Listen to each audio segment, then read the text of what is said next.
So he asked it, what was it like? What were these parties? What happened? I can tell you what happened during the day after 10 o'clock. Gets a little foggy. Difficult thing to look back on sometimes. Wow, I'm so lucky I'm alive. There was quite a bit of drugs floating around. That type of behavior, became like the public thing with the festivals. It really was about the music. This was also another accepted piece of the culture, that there was a very different level of self-awareness compared to now. The awareness that's available, or the level of awareness that is happening today, is so good.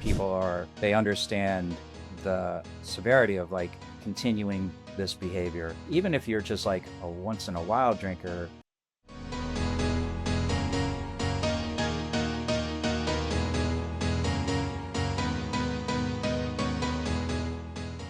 In electronic dance music, success isn't just about talent. It's about pressure, visibility, and leadership as your career grows. Psych Drop is a psychology-driven podcast that explores the inner world of decision-making under pressure and how to build a sustainable career in electronic dance music.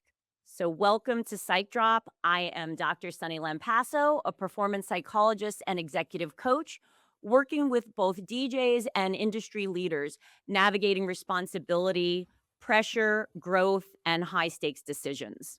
Through in-depth conversations with touring artists, label founders, and music industry executives, Psych Drop explores how people think, decide, and sustain success on stage, behind the scenes, and beyond the DJ booth. This is Psych Drop. Today we have a music industry veteran, George Hess, who goes by Hess. He's an industry executive and promotion strategist with decades of experience shaping the careers of some of the biggest names in dance and pop music. He's held leadership roles at Arista and Strictly Rhythm and founded Elite ADM Marketing, leading campaigns for artists including Mariah Carey, Eminem, and Mary J. Blige. Most recently, he launched G5 Entertainment, where he continues to influence the U.S. dance radio landscape and support global electronic artists. Hess also recently partnered with Disco Fries to launch Weightless, a label focused on chill and melodic electronic music. Welcome, Hess. So great to have you here. Yeah, thank you so much for having me. I'm really excited about this. And I'm hoping to learn some things as well, either by talking or listening. Really excited. I think this is so needed to continue the conversation about mental health. It's a great month to be doing this particular podcast. Absolutely. It's always great, but I will say, when you can get everyone's eyes and conversations on a specific topic because of whatever that month is or the day, I think it's incredibly important to continue pushing through this. I agree, and really happy to have you here, given your leadership experience and as well as decades of experience, your own experience as a leader, and then working with artists. I can't wait to get your take on mental health topics, leadership issues related to the industry as we dive in. So as I'm asking you the questions, I'm really curious to know about your experience personally on, on the work and professional side, as well as the many artists that you've worked with. Okay. But before we dive in, I really want to get a little bit more on your background and your role and what you're doing now. You've spent decades in this industry. How would you describe your role today and the way you work with artists through G5 Media? Sure. That's a great question. So I was trying to think of a short way to say this, but obviously I've been doing this for a little while. I started working as a professional in the industry in April of 1989. I joined Arista Records, and just so we're clear, it was never my intention to do any of this, right? Was not on my bingo card. I think the cliche is, I was a DJ in Connecticut. I ran a record shop there that sold 12 inches, so I was always in it. I DJ'd, I was in several clubs, I had this record shop, and I ran a record pool, which is, for those of you who don't know what that is, a record pool is an association of DJs in a specific area, and we would all get together and promote records. So I guess I've been doing the promotion part for some time. Same with sales, so which is they're synonymous. But what was really interesting is because of the work I did in those two places, in the store and as a record pool, not as a DJ as much, I got some recognition in New York, and it was a gentleman named Dave German, who at the time was the head of the dance department for Arista, and he was about to leave. He was, retiring, but not really. So he suggested that I come in and interview with his boss and for the job. And I was like, yeah, sure. Again, it was just not even, this is what I love doing. I love being in the shop. I love like playing music for people and getting DJs to buy songs and promote them. And in the record pool, the same thing. So it was not like, oh my God, I've been selected to do this thing. But, I didn't have that. Anyway, I went in and did the interview. It was one interview. I got the job. And just as like my frame of mind, just as an example, I was supposed to call my then now or boss the Sunday night before the first Monday. And I completely forgot because I was playing out Sunday night. Just like, I just didn't like, it wasn't clicking yet. Anyway, I got to work with so many amazing people at Arista at a time when dance music was having a thing, because we went through several cycles. What we know today, and I'll fast forward to that, this music, whether it's, EDM or whatever the current trending sounds are, was only like had fleeting moments in the early, late 80s, early 90s, and then it would go away, and then it would come back and it would go away. And it wasn't really until money came into the scene. Like when Wall Street was like, oh my God, these DJs are making so much money and these festivals are hundreds of thousands of people are showing up. Then all of a sudden it was a thing, right? Then it was a thing beyond what we knew it in our bubble, right?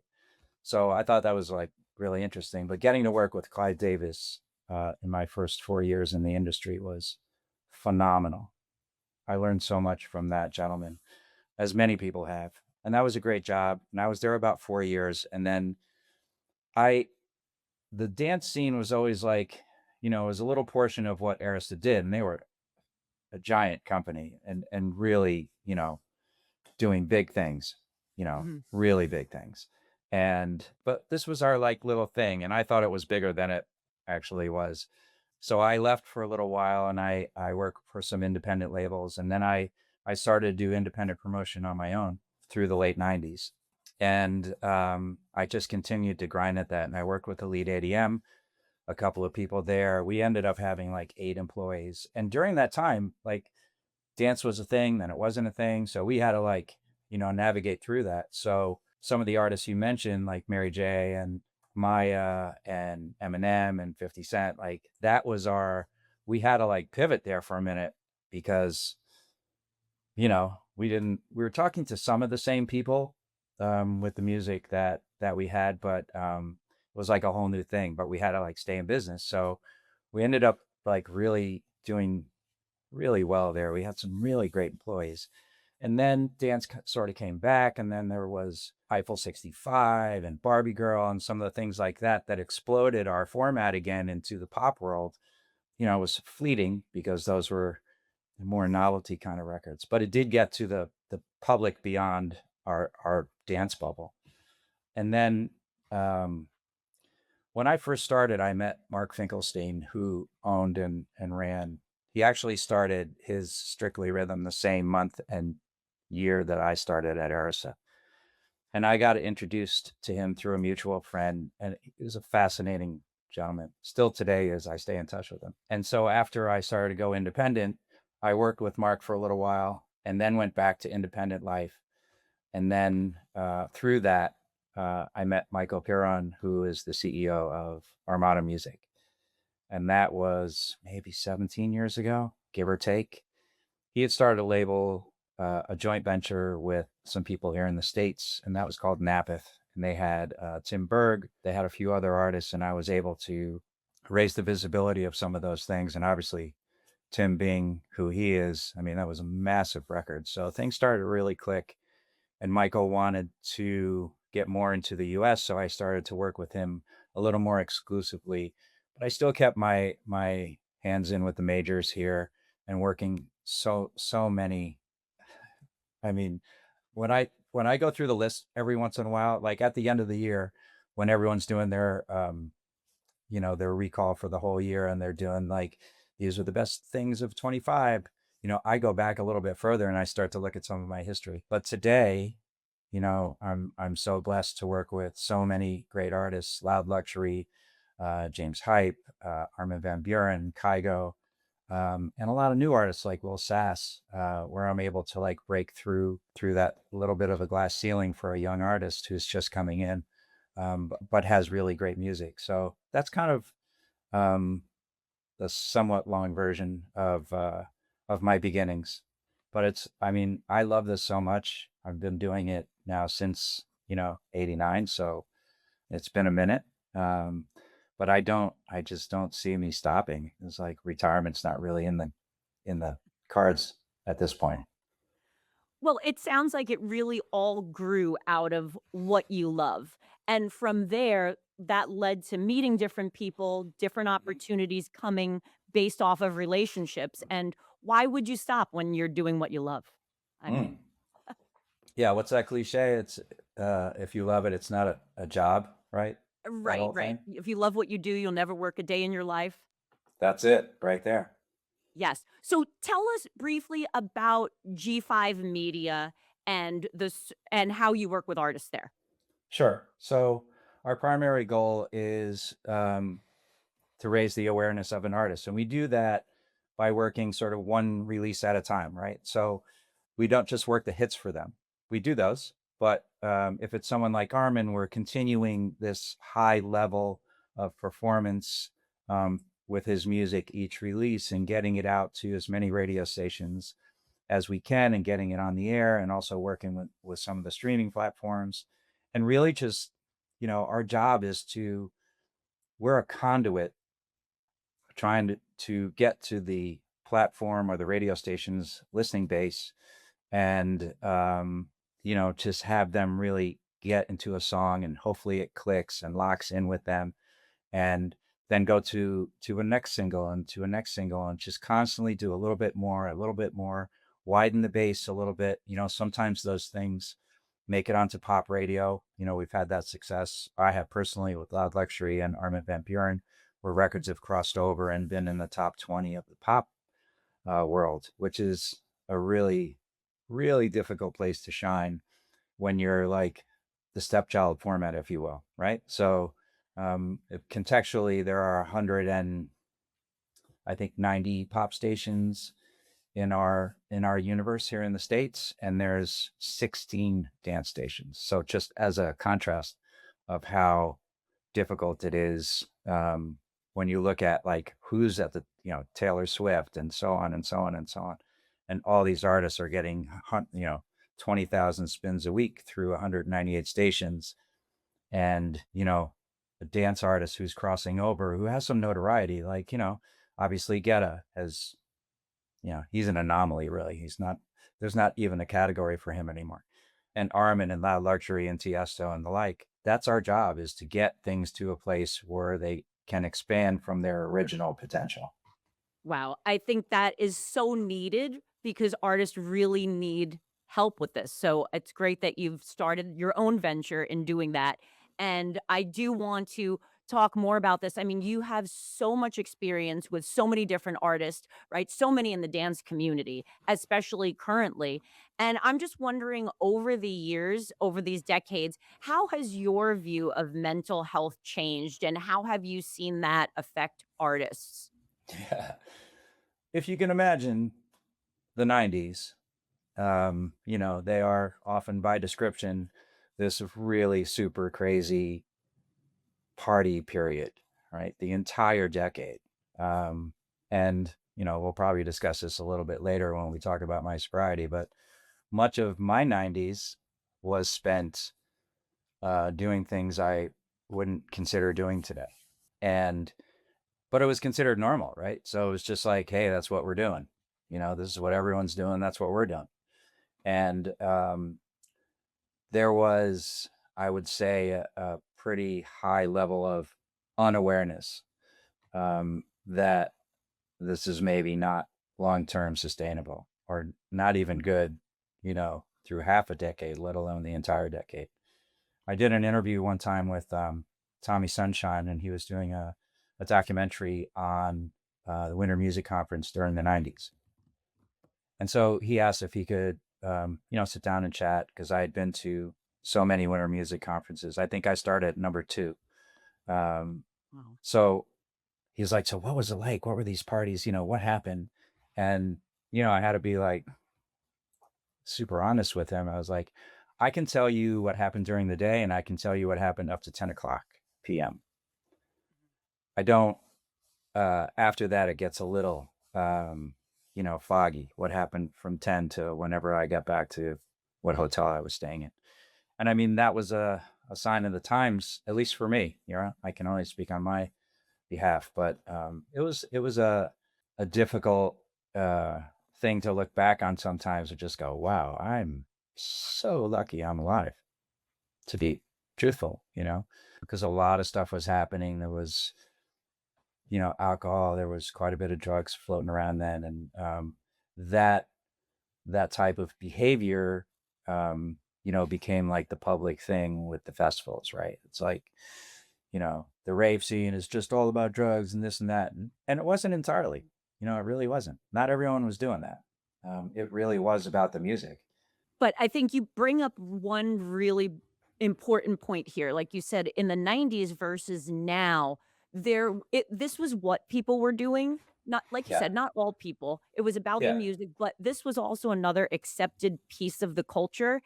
Yeah. And I think that there was a very different level of self-awareness compared to now. I mean, the awareness that's available, or the level of awareness that is happening today, is so so good, so good and strong.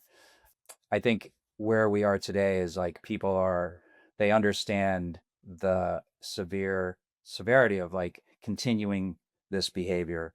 And not even, even if you're just like a once in a while drinker, or once in a while, whatever, um, it's still not, sustainable. And you can look outside our industry and you can go through, podcast after podcast after podcast, whether it's weightlifting or any other kind of, category and vertical.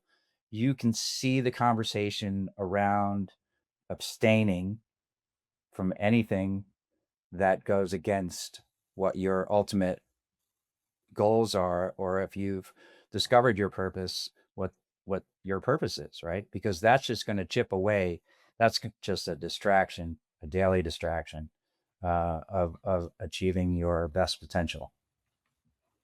I think that is so key. Like you said, the purpose piece, and I think that also ties into self-awareness, right? Really being in touch with your purpose, and then what are you doing? Like, what are your behaviors? Are they aligned with your purpose and values, or Yeah. are they not? I think Right. that there has been such a push, like you said, in our industry, but also in general over the past several years to be more connected to your purpose. And I know that you talk a lot about having your 3 pillars, which I really see as values that guide you. And I wanna learn a little bit more about those. And I know, you mentioned what the 3 are, Yeah. and just how they guide you. Yeah. So I think when we talked about what the pillars are, for me, it's sobriety is first, and it has to be, because without that, I have nothing. There's nothing happening after that, and I've proven that over time. And then it's family, and I think that that'll go to that really, for me, that resonates so hard right under sobriety, because without that, what is my identity, right? Is it just, am I just this person who runs a company and does this thing? Um, what do I do like the rest of my day or the rest of the weekend? Or, obviously in our industry, like you're working very odd hours sometimes, you're up late, you're working on the weekends, you're going to shows, you're taking care of your artists, but also there's other things, right? There's downtime. It can't just all be that. Um, and and then mental health, right? And really, under sobriety, I would have to put faith as a big part of what that is. And in sobriety, in my recovery program, we talk a lot about God, or the term is God as we see Him.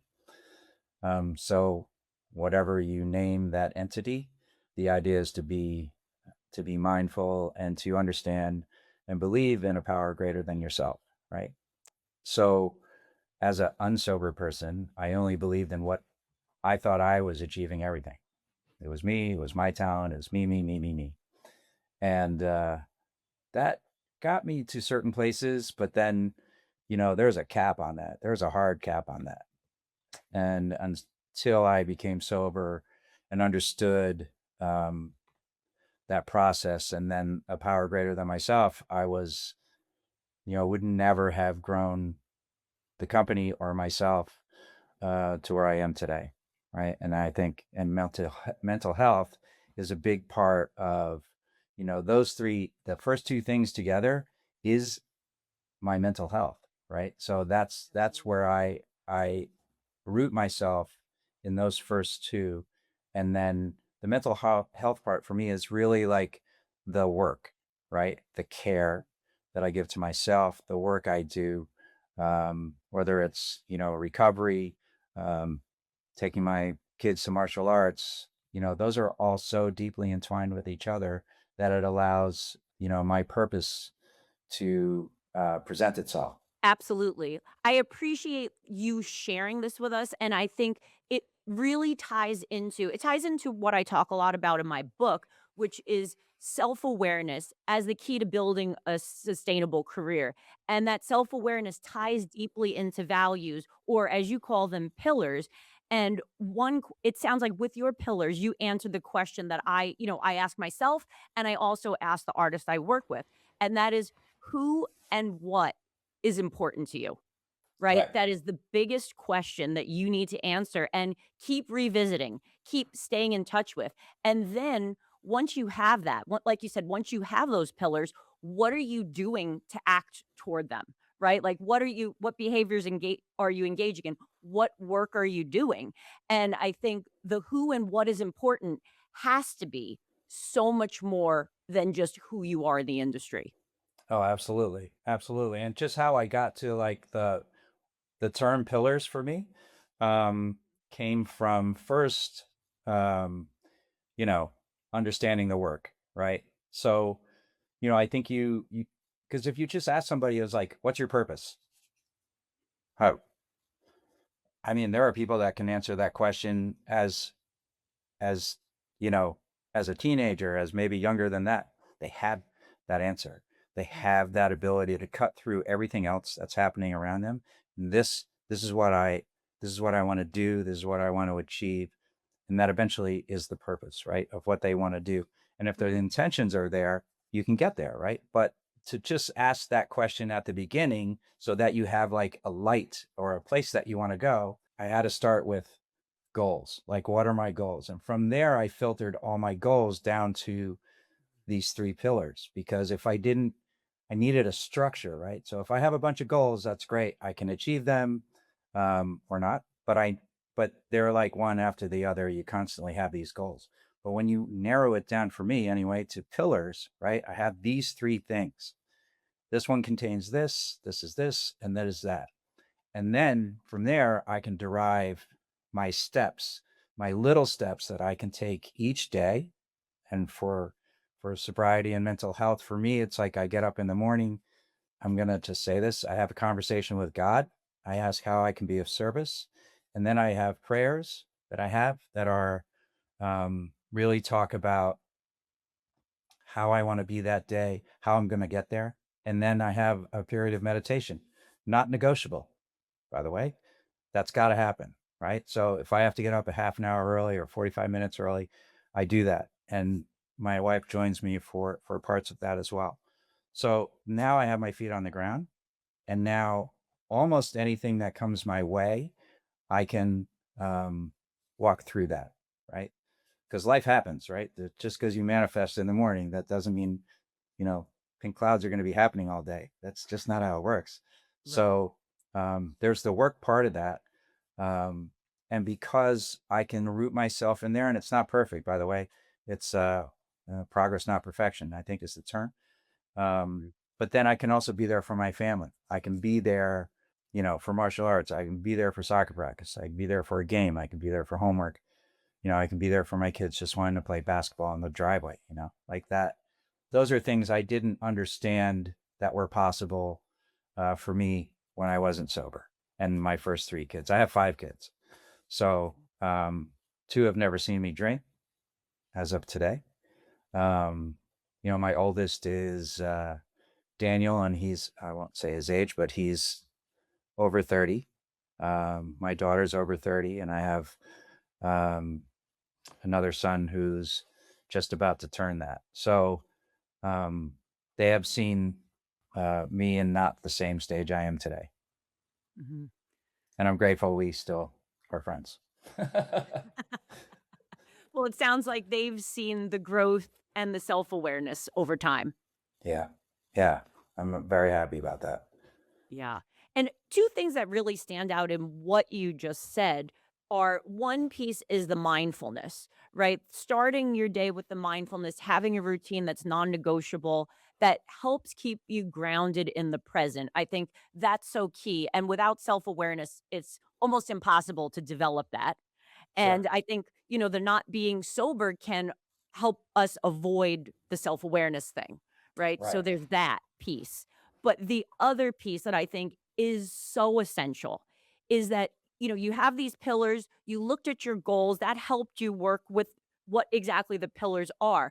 And I think having that alignment, again, like I talk about this too in my book. I have this four square model. And while it starts with the purpose, and you may be aware of your purpose, you may not, you may think it's one thing, you may not be including all the things, but you can really narrow that down by looking at, again, who and what's important to you, but taking it further than that and aligning your goals with that, large goals, and then having the specific action steps to follow, right? Without that, it's really hard to stay in touch with your purpose and act toward it.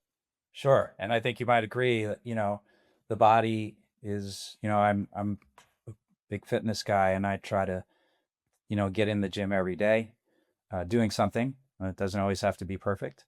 But in the same way, right? I think the mind is also a type of muscle, right? And it just needs to be stretched, whether it's, you know, reading, whether it's, you know, watching videos, whatever it is to a person that gets them to expand the things that they already know, right? Because if we stay in just what we know, then that's kind of where you're going to stay, right?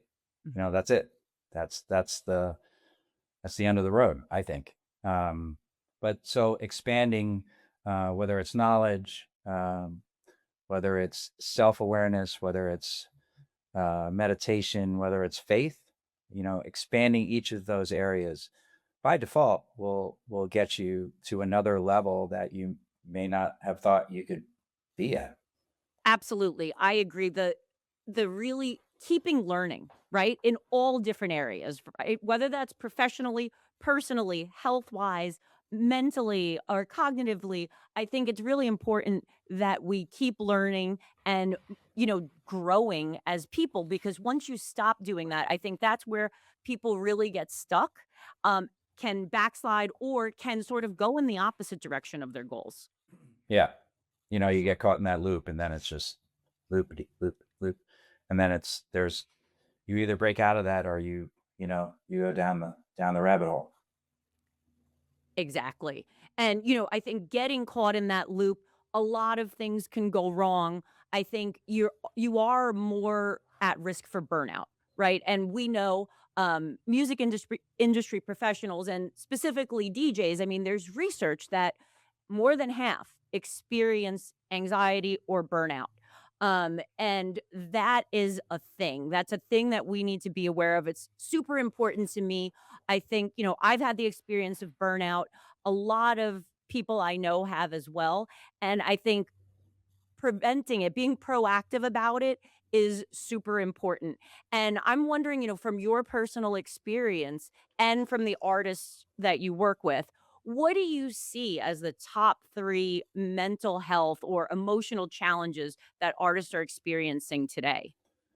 Well, when you talk about the DJs, I think, and the people that work with them, right? Because I think they're Exactly. experiencing the same things, right? So, you know, there's the travel, right? The constant travel, right? So if you're in it and you're like, I'm locked in, I gotta go. I have to make the money. I have to, this is my moment, right? And that's what you literally work everything at the beginning of your trajectory to get to that moment. And when you have it, you don't want to let it go. So there's that. And I don't think that's totally a bad thing, right? There's a way to do that. And but like every person in that group, whether it's the lighting guy, the sound guy, the whoever, the person doing the the travel arrangements, like all of this, right? They're experiencing the same thing. They travel, they get to a gig, there's the setup time, there's the the moments before the show where the anxiety is high and the you're feeling the rush. Then there's the sound and lighting and all of those things, and that all has to be perfect for this show to go off, right? So that you keep the momentum going for the thing you work so hard to get to. And then afterwards, there's the breakdown. There's the, you're at such a high that you suddenly you are, and it's over, right? So that there's a little bit of a crash. So it's almost, if you want to look at it like a drug or, yeah, like a drug, right? So there's this, you take the pill and like you go somewhere and then there's a crash afterwards. And there's no time to like take a moment unless you take it, right? So that's over. Pack it up. Next gig. Get on a plane, get on the bus, get on the thing, and off you go, and off you go, and off you go. And so if you're doing this, you look at guys like Armin, TSO, Geta, um, and that this just our industry, right? And the list is very long, right? And there was not really time for the person to just sit back for a moment and take a breath, right? You have, if you're either exhausted when you get to the travel moment to the next gig, or maybe you're writing music on the plane, or you're doing like, or you're just crashed, right? From the excitement, and then this next thing, you have a gig tomorrow in another country. So, is that sustainable?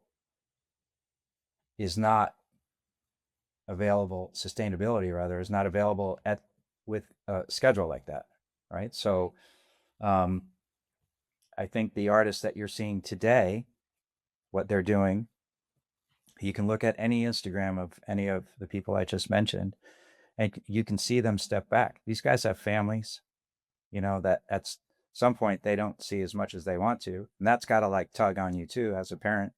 I can absolutely, I work from home. I travel a little bit here and there, but nothing ever. Well, I mean, not in the last 10 years, like a working DJ does. And, my hat's off that they are able to do that. But a lot of them are taking the time now. They're taking a breath. They're like, you know what? I'm going to do less shows. I'm going to do, when I first met Armin, I think he was traveling half the year, 15 years ago. And he still travels a lot, don't get me wrong. But he is keenly aware of the time he needs to recharge and also to step back from that lifestyle and what's available in that lifestyle, so that he can maintain a good touring schedule.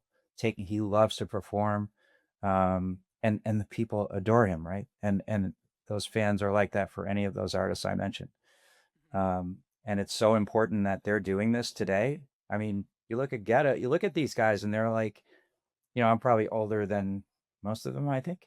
But they are like, they're fit, they're, healthy looking, and they're eating right. They're taking the time to make sure that they're just not eating whatever junk is placed in front of them while they're eating. And that's a big part of it, right? Like how do you sustain what your body needs during that process as well?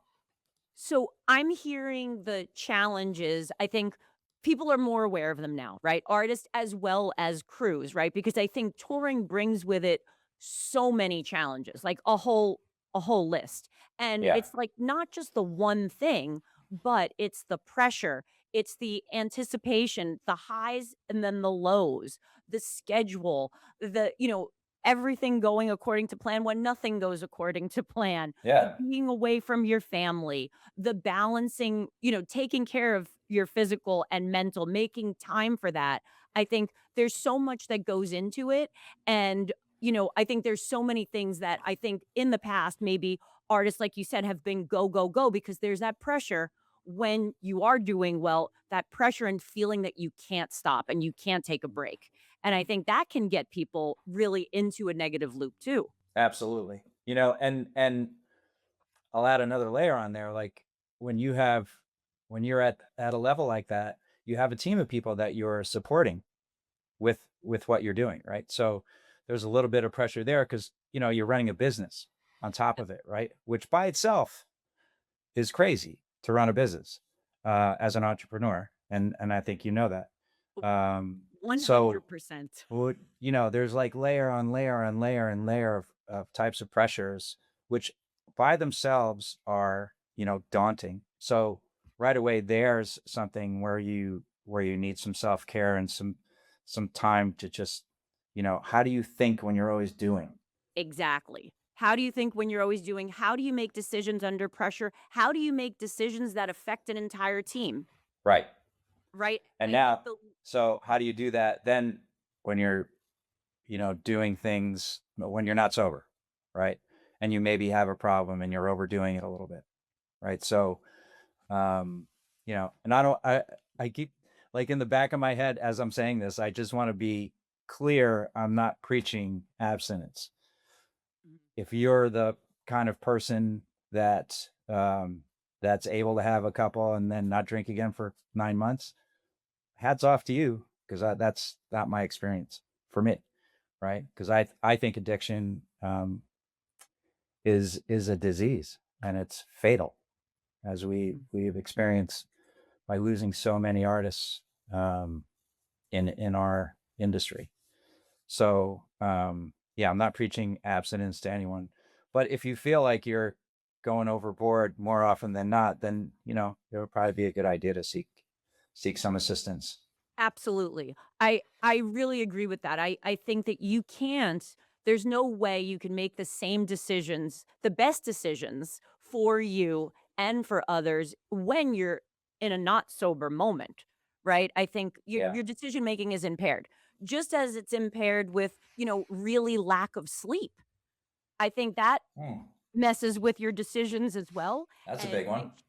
makes your emotions run high, and I think with Yeah. touring, that's where I see that come into play a lot too. It's substances, right, or drinking, whatever it may be, especially to manage to keep going sometimes, Yeah. but it's also Because you're so exhausted, right? You want to get like, oh, I need a drink to get that feeling. right, right. You need an upper now, you need a downer. Yeah. And it turns into this whole cycle when I think the sleep piece, which is so hard for Massive. touring, I think is so necessary to prioritize, especially for the decision making piece. Because, like you brought up, I mean, and this is something I'm constantly talking about. The larger you grow as an artist, suddenly now you have a team. And chances are, just like business owners, as you grow, now you're a leader and nobody ever taught you how to do that. And it's just a completely different I skill don't know set. if there's a way to teach someone to do that, to be honest. I don't know. It's just like you're learning on the fly. Well, there's definitely always learning on the fly. However, I do think there are things you can do to prepare yourself, right, as you move into that leadership role in Absolutely. terms of, developing self-awareness. I think developing overall your emotional intelligence is key. And it's Yeah. where I help, whether I'm working with a C-suite leader or an artist who's scaling, the emotional intelligence piece, building that, figuring out where there may be some gaps is essential, right? And the first really piece of emotional intelligence is the self awareness. If you're not aware that you can be doing better in certain Yeah. areas, or also equally on the flip side of that, aware of what your strengths are and how to leverage them, then, your starting point, like you're behind the eight ball here starting. Sure, absolutely. And having those, and then when you understand that, having the regimen, that's not negotiable. Like I do this thing in the morning to prepare myself for the day. I do the same thing at night, similar. And look, sometimes I work late, but I really work at having a very specific time where I go to sleep. It's not always possible, right? It's not always perfect. But if I can be, more often than not, like in the 70% range, then I can have a recovery period. I can flush everything out of my mind and my brain and my body, right? And then I have some rest so that when I wake up in the morning, sometimes I might still feel tired, but I can feel the difference when that doesn't happen. Like it's immediate stepping out of bed, because you step out of bed, you're a little worn out, and then everything floods in. You pick up your phone, you can do all those things. That can happen, because that just repeats the same cycle. If you're living in the cycle of yesterday, you're never going to get to a new today, right? You're going to repeat the same day. Might look a little different, but it's the same. I think it's important to understand that. Yes, I agree. I think we really all, as humans, we do better with routines, um, Yeah. no matter what. And like having routines like you have for self care and to, prioritize things daily. And like you said, it may not be perfect. You can't always given this industry and given just life in general, you can't always have a specific bedtime, right? But Right. you can try, right? And you can make exceptions, obviously, when you need to. Sometimes there will be a busy period. I think ADE and Miami Music Week, I know my sleep is not what it should be. It never Yeah. is. Right. But that's okay because I really enjoy it. I'm loving the whole experience. And I Yeah. also like plan for rest and recovery afterward because those weeks are not sustainable if I had to do them over time. Over and over and over, right? And then like we're just talking about this touring loop. So, but it's things that we need to do, right? We need to grow our businesses. We need to grow our experiences. We need to grow our learning about what the trends are, what people are talking about, how people are interacting. I learned so much in that week.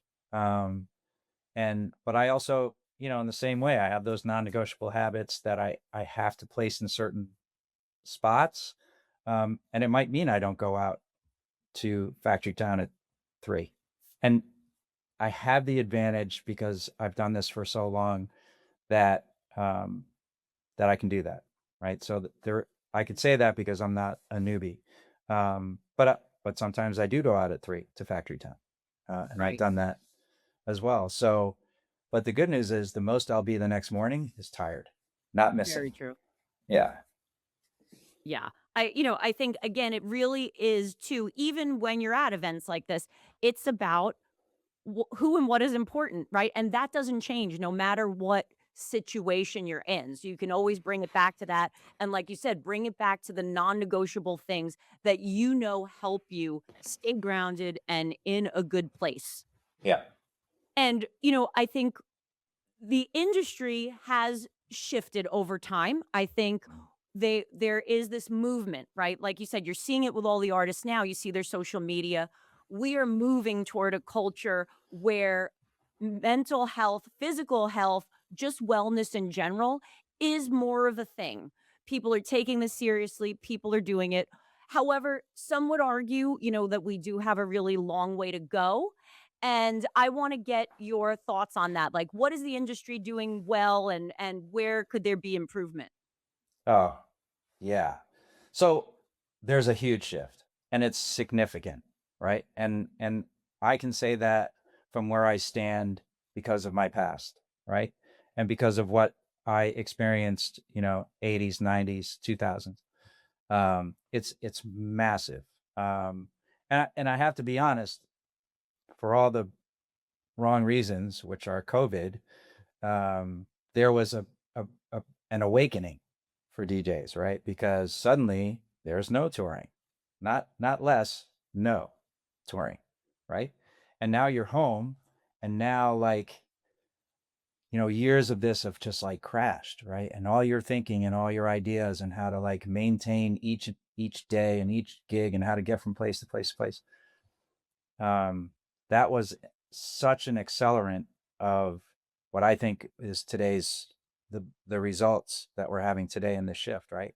And that wasn't a really great reason for that to happen, but it was really great that that occurred, this shift, that accelerated this shift, because I think people started to understand, a lot of people. So how I think there was kind of like three ways how that was going to go. And I spoke to a lot of DJs during that time because we were like on Zooms and talking. They were making so much music, which was awesome, because I think a lot of really great music came out of that. But I was talking to a lot of DJs and they were like, I realize I was just literally killing myself doing what I was doing, right?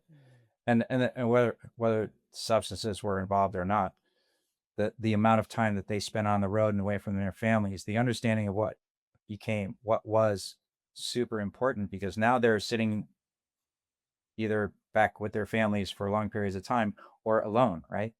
And so I think that kind of went two different ways. There was an awakening, and people started to really understand like how to navigate things when it came back, or there was the group that isolated and it got worse, right? Because now they're so tied into doing the same things over and over and over that there was no realization, and so they isolated, and they you know really didn't come out of that very strongly, right? So I love what's going on today. I mean, I'm in so many groups, mental health groups and sobriety groups on WhatsApp, and it's the constant conversation is so enlightening and invigorating. And I've always been a pretty loud about um, the advantages of sobriety without being like overbearing, I think. I hope. I'm just, it's so exciting to feel this way, to feel, now it's like, so if you have like really bad allergies and the first time you take Claritin or whatever you take, like it feels like the fog has been lifted from your day. Like all of a sudden you're like, oh my God, things are so beautiful. Like you can stand in front of a tree and not like want to run the other way. Similarly, when I got sober, I had to like really think about, was it the music? Did I love it that much? Or did I just love this thing because I could do all these other things? Hmm. Right. Fortunately, in my case, it really was the music that drove everything, because it came back in such a clear and pristine way in my mind and my heart, and my passion for it like quadrupled, because now I could like see it for what it was like when I started DJing like in college. So that shift is has so many people in it, and some really great um, companies. I think, I don't know if you want to take the time now to mention them. I think we're going to include a list of companies that are have set up to like really help out. Companies like Backline, which is 24/7 case management support. These are all industry related, and they're global. Backline's a big one. Music Cares is another big one. That's from the Recording Academy, and they actually have grants for addiction recovery and emergency medical needs. And Sweet Relief is another big one. They are a big music mental health fund company. And then I think there's one called Sims Foundation, and that's also mental health and low cost mental health and substance use services for musicians and their families, right? Because the person going through it's not the only one experiencing it, right? We have to remember about all the ripples that happen around that person, and particularly with substance abuse, the amount of damage that happens within their relationships and within their families. So everyone kind of needs a hand when it's time to end that. And I think these things didn't exist. You know, I like you know AA has been around for a really long time, right? So like the 30s, right? So they've established themselves as one place to go, right? But I Hmm. think there's so many places now that are available, and 24/7, right? Because when you're on the road and you're feeling a certain way, like who are you calling? You know, you may be a little embarrassed to call your partner, who's maybe sleeping also because it's 2 o'clock in the morning in China, right? So Mhm. who are you calling? And these things are so available and it's so needed to be available, and that's what keeps this shift happening. Do we have a long way to go? I There's always more to do. There's always work to do, right? I wouldn't say we have a long way to go. I think there where it's never going to be perfect, but it's progressing at such a lovely rate, and I see it because I'm in it quite a bit. I think it's exciting that it's happening at all, in my opinion. I definitely agree with that. And I think that there's been a move to like you said, the mental health conversation is happening, right? The sobriety conversation is happening, the addressing mental health needs are happening. With Backline, Music Cares, lots of other organizations are seeing the mental health needs. And Mhm. what I really like to, and something that is equally important to me, is that there is also a movement on the more proactive side, right? Because I've done therapy for over a decade. I've had a private practice. And what always frustrated me about it was people wait till things are so bad that they would come through my office doors because they were Right. in trouble. They were Yeah. burned out at work. They were depressed or anxious because of either their job or being unhappy in their career or their relationship, whatever it was going on, their health, that they would come through the doors. And it never made sense to me. I'm like, why aren't we equally, if not more, focused on the proactive side?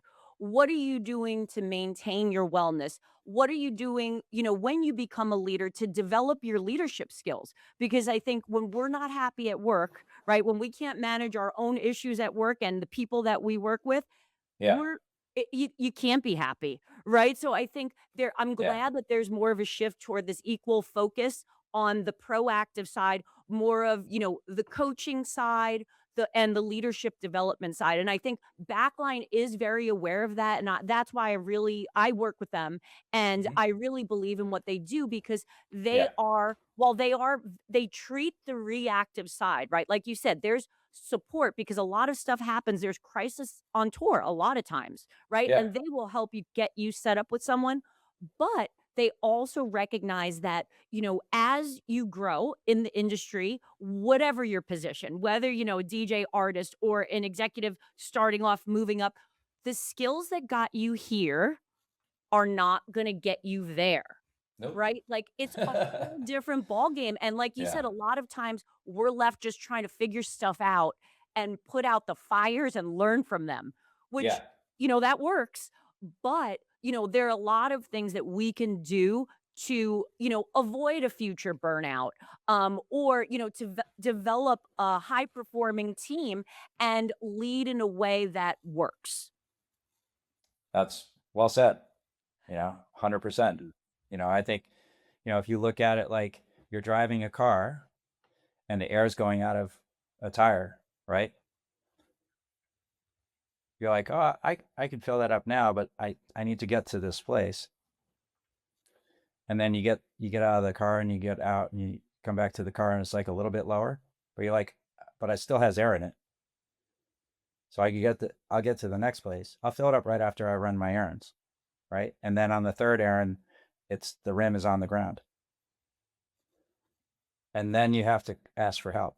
Then you have to call AAA or whoever it is to come there because now you can't go to get it done because you're stuck, right? So Right. in the same way, you know, ask for help. Like there, and we'll probably get to the end where I want to bring this up, but you know, you cannot do it alone.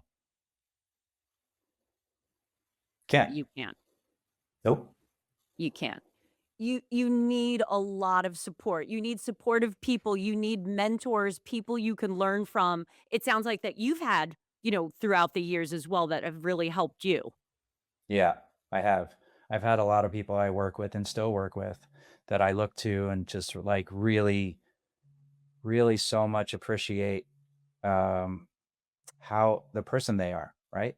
And I Mm. and I sometimes I ask them for help, but often how they act is already, I'm getting the help by looking how they are, and what they do, and I watch, I listen a lot, right? And whether the person's like been around longer than me, done bigger things, less things, just starting, I try to learn from every single person that I come in contact with, um, so that I can understand perspective, right? Because it's so incredibly important. I don't know everything. I've been around a long time, so I have experience. But like you said, that experience and that skill set is where I stand today. So what am I doing today to get to tomorrow and to learn more and be a better person and be better at what I do for my clients and be of service? Yes, that mindset of, never stop learning, like you said, paying attention. I think too, sometimes people tell me they have a hard time finding, a mentor. And to that, I always say, anyone could be your mentor. They don't even, a lot of people don't even know that they're my mentor, right? Because I'm having Exactly. a conversation with them and I'm learning stuff. I'm taking stuff away. Like one of the things I did when I started my consulting business, I didn't know how to do it or what I was doing, in terms of, what direction I wanted to take this, where I wanted it to go. I really didn't know, but I started talking to people who did this, who did it similarly, who did it differently, and Right. I took so much from these conversations about, okay, what could I do? What do I not want to do? What do I make sure I never do based on what this person said? And all of that Yeah. has helped me go forward in a way I think that I did not have when I started my first business. And I really noticed the difference between learning from others' experience, again, Mhm. just through casual conversation. I didn't have those Yeah. conversations the first time around because I didn't necessarily know people who were doing the same business as I was. So I noticed that as a complete game changer. So it doesn't have to be somebody agrees to be your mentor or you're paying them to be your mentor. Talk to people. Right. Yeah, like you said, and well said. Um, it can be it can be for the good or for, I hope I never have that come out of my mouth ever in my life. Right, right, or never make that Either expensive mistake. either way, But I mean, sometimes you need to learn things by doing. Um, I'm a big proponent of that. But Very a true. lot of times you can make it a little less painful if you just like look around and see how people are doing things, or again, I'm a big why did they do that? Mhm. What was it in their head that made them make that choice or make that move? Exactly, and I think that's important for us to think about for ourselves too, right? When we make a mistake or do something that we could have done differently and or better, we be just thinking about what was my decision-making process going into it? What was going on at the time? How can I plan for this differently going forward? That whole learning from your like you said, learning by doing, learning Yeah. from others is really key. And also, what are my intentions when I'm doing it? That's a big Yes. deal because people notice that more than the doing. They notice your attention. I agree, and I think that really goes back to the starting with why. Why are you doing this? Why are you in this industry? Why are you doing what you do, the job you Yeah. do? And, I think that value piece is very important because people really see through very easily when your intentions are, questionable, shall we say. That's a good word. That's a good word. Um, so, I think we've gone through a lot in a quick amount of time. I think we could honestly go on several more. I want to have you back again because I mean, even just relationships in the industry and maintaining your own relationship outside of the industry. I mean, those are like really big topics that we didn't get to touch on. Yeah. But before we do wrap up, I would really like to hear from you. What's one unfiltered truth about mental health or sobriety in this industry that people do not fully understand until they experience it themselves? Right. One. How do I get to one? Okay, one or Um, two. no, I'll do what I think it's hard. It's quite difficult, right? But it's a choice. And I think there are so many places that what's the Seuss book? Oh, the places you'll go. And I think um it's it if it I'm trying to stay off the cliches, right? Because it's like if it were easy, anyone could do it.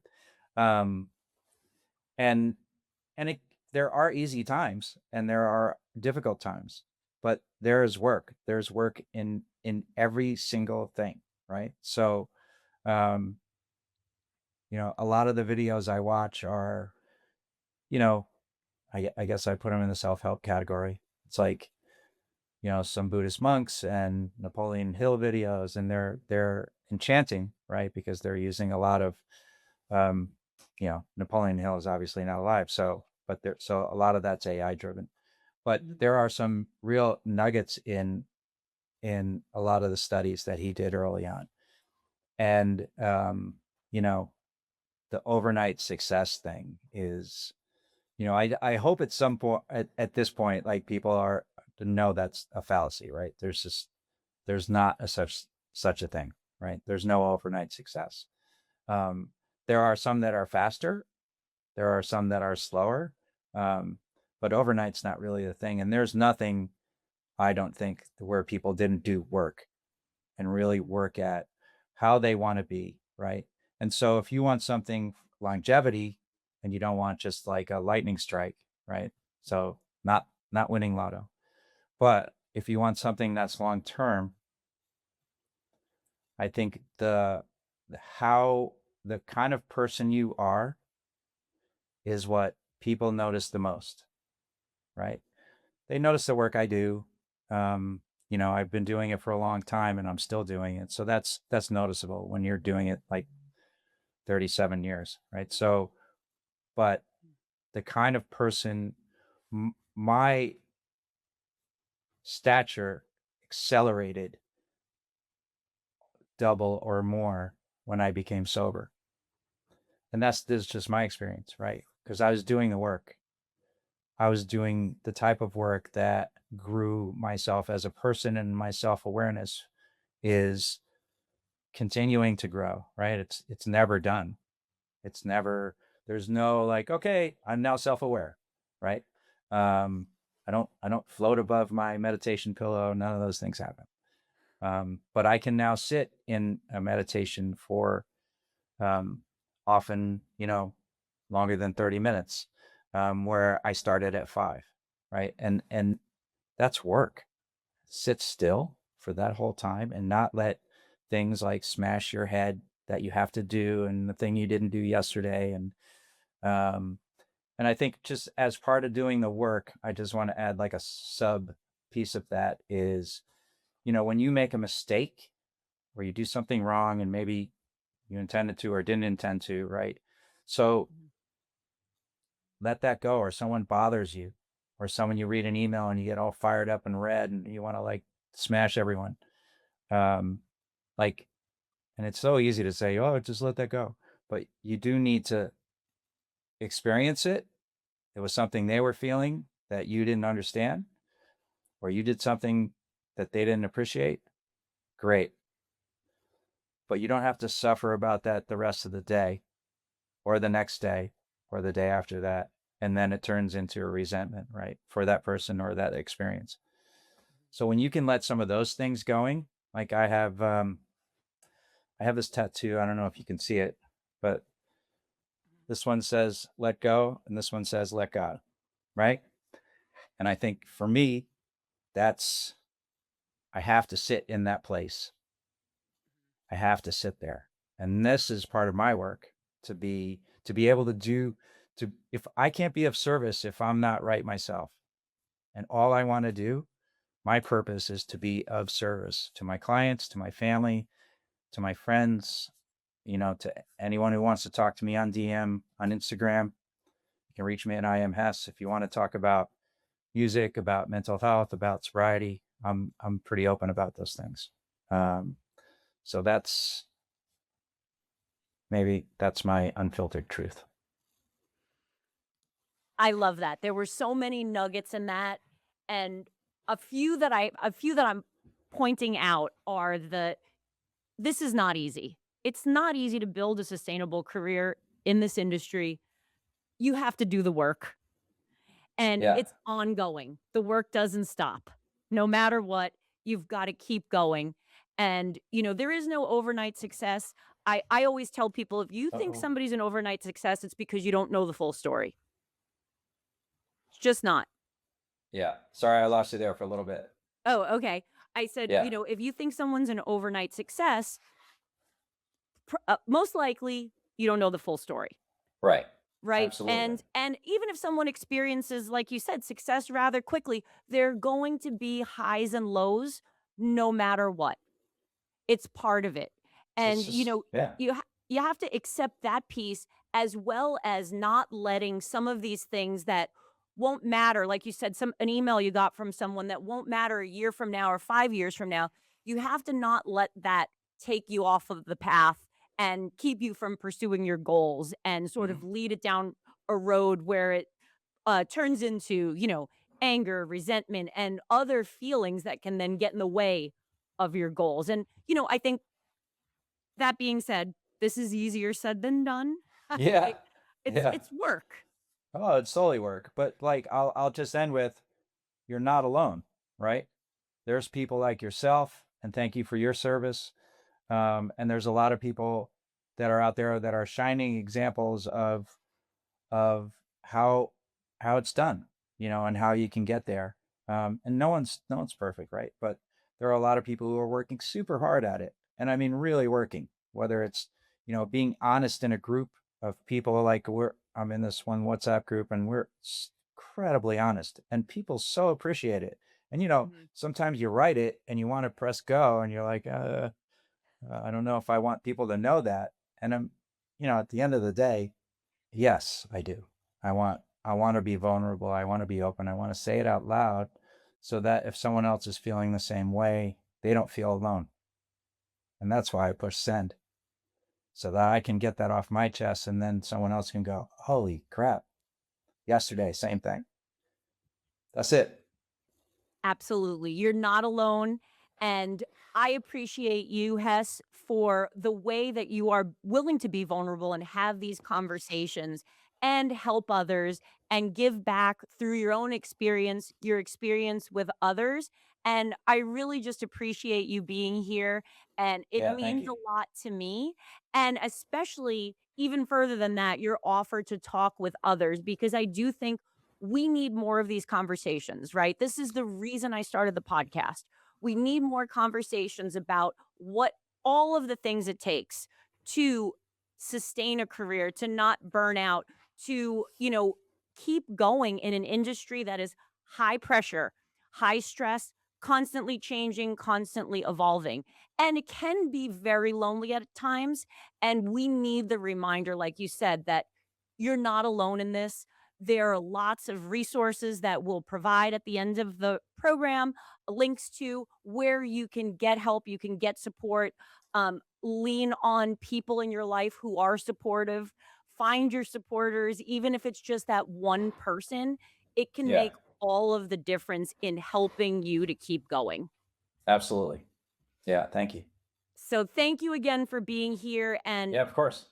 what we're really doing here on Psych Drop is having real conversations behind the scenes, beyond the booth, of what this takes beyond the music to, keep going and not only survive but thrive in an industry that, is growing exponentially, but at the same time is also changing at a very fast pace. Yeah. So, thanks for tuning into Psych Drop. Follow us on Instagram at psych.drop.